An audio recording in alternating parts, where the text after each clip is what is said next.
Hello friends, I am Anishu Mishra and I am coming with my new video.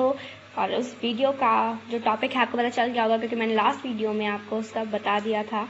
अरे कि हम कौन कौन से टॉपिक पढ़ने वाले हैं, मतलब कौन सा टॉपिक पढ़ने वाले हैं हिंदी का और उसमें क्या क्या पढ़ने वाले हैं, हम कवर करने वाले हैं। तो हिंदी वर्णमाला पहले आ जाते हैं और उस टॉपिक का नाम है वर्ण विचार व वर्तनी विवेक। तो उसका जो पहला टॉपिक है वो है हिंदी वर्णमाला। तो हिंदी वर्णमाला हम पढ़ेंगे। हिंदी वर्णमाला में सबसे इंपॉर्टेंट होता है व्याकरण। तो व्याकरण का अर्थ क्या होता है? व्याकरण का अर्थ होता है आख्यान करना। आख्यान करना मीन्स समझाना, ठीक है। व्याकरण व्याकरण कि अगर आपको डेफिनेशन चाहिए तो ये है कि व्याकरण वह शास्त्र है जिससे हम लिखना, पढ़ना, बोलना एवं समझना जानते हैं, ठीक है। व्याकरण वो सेट ऑफ रूल है जिससे आप लिखना भी जानते हो, पढ़ना भी जानते हो और बोलना भी जानते हो। भाषा की सबसे छोटी इकाई वर्ण होती है। देखो मनुष्य हैं तो उसको भाषा की जरूरत पड़ती ही पड़ती है, ठीक है। क्यों? अपने भावों को प्रकट करने के लिए, दूसरे को भावों को समझने के लिए हमें भाषा की जरूरत पड़ती ही पड़ती है। तो उसकी सबसे छोटी इकाई जो होती है ना वो वर्ण होती है, ठीक है। इसी वर्णों के व्यवस्थित समूह को वर्णमाला कहते हैं। जैसे कि ये मैंने आपको वर्ण ये बता दिए है वर्णमाला लिखकर। वर्णों के व्यवस्थित समूह को वर्णमाला कहते हैं। हिंदी वर्णमाला में उच्चारण के आधार पर कितनी संख्या है, उच्चारण के आधार पर वर्ण कितने हैं? वर्णों की संख्या 45 होती है, मतलब 45 होती है, लेकिन कुल मिलाकर कितनी होती है? टोटल जो होती है वो 52 अक्षर होते हैं, ठीक है। ये वर्णमाला है और मैंने आपको नोट्स प्रोवाइड कर दिए थे।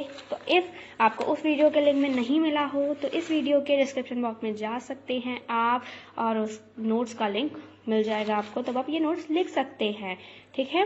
तो ये देवनागरी लिपि है। लिपि क्या होता है? जैसे हम बोलते हैं कोई भी चीज, मैंने क बोला तो वो क को मैं एक पे कैसे लिखूंगी? अब मैं उसको किसी भी चीज पर, जैसे क है तो मैंने क बोला, अब इसको ये लिखा ना तो ये कोई चिन्ह हो गया, तो ये चिन्ह जो होता है ना उसे लिपि बोला जाता है। तो ये लिपि कौन सा? ये देवनागरी लिपि है, ठीक है। हिंदी की लिपि होती है देवनागरी, है ना। स्वर क्या से बोला जाता है? स्वर उन्हें बोला जाता है जिन वर्णों के उच्चारण में किसी की सहायता से नहीं बोले जाते वो। जैसे कि अ किसी की सहायता से नहीं बोला जा रहा। आ ई उ ऋषि ए ओ औ, ठीक है। अनुसार और विसर्ग वाले शब्द जो होते हैं ना, विसर्ग ज्यादातर संस्कृत में बहुत ज्यादा यूज किए जाते हैं। विसर्ग बोला भी जाता है, ठीक है।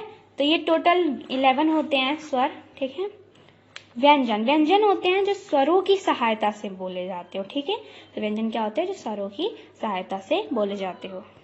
व्यंजन किन्हें बोलते हैं आपको चल गया? जो स्वरों की सहायता से बोले जाते हो। व्यंजन का उदाहरण जैसे देखिए का बोलते हैं ना तो क में आप अ का भी साउंड आता है ना। ख बोलते हैं तो ख में अ का भी साउंड आता है ना। ग बोलते हैं, घ बोलते हैं, इसमें अ का भी साउंड होता है, कहीं कहीं आ का भी होता है, कहीं कहीं ई का भी होता है। तो ये होते हैं व्यंजन होते हैं जो स्वरों की सहायता से बोले जाते हैं, ठीक है। नाउ स्पर्श व्यंजन के हम टाइप्स पढ़ेंगे। स्पर्श व्यंजन किन्हें बोलते हैं?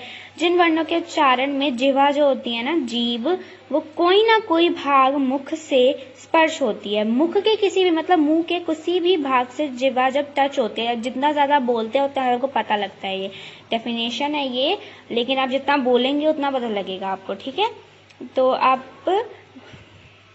क से माँ तक के जितने भी वर्ण होते हैं वो बोलेंगे तो आपको पता चलेगा कि जीवा जो आपकी जीभ, मतलब वो किसी न किसी भाग से, आपके मुंह के भाग से लगेगी, ठीक है ना। का से माँ तक को स्पर्श व्यंजन बोलते हैं। इनके टोटल कुल जो होते हैं वो 25 होते हैं। नाउ क वर्ग क्या होता है? क ख ग घ र। क वर्ग इनको कंठ्य व्यंजन बोलते हैं। च वर्ग को हम तालव्य व्यंजन बोलते हैं। ट वर्ग को हम मूर्धन्य व्यंजन बोलते हैं। त वर्ग को हम दंत्य व्यंजन बोलते हैं। प वर्ग को हम ओष्ठ्य व्यंजन बोलते हैं, ठीक है।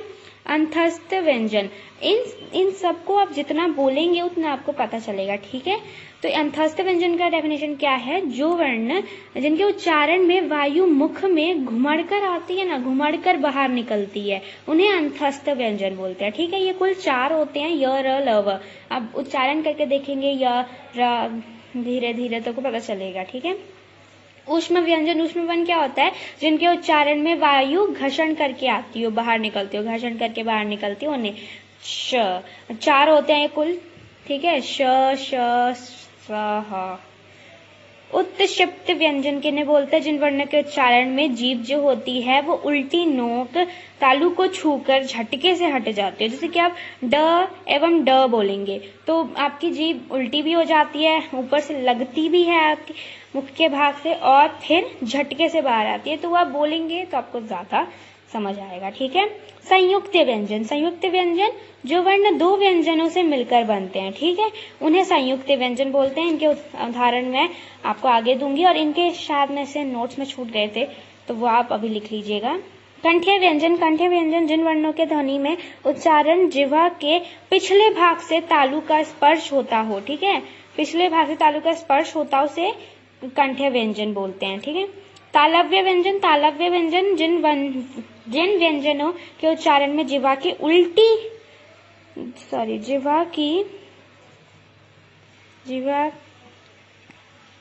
अग्रभाग तालु का स्पर्श होता है, ठीक है, जिसमें व्यंजनों में उच्चारण में जीभ जो होती है ना वो अग्रभाग तालु से स्पर्श की जाती है, तब उसे तालव्य व्यंजन कहते हैं। अब हमारे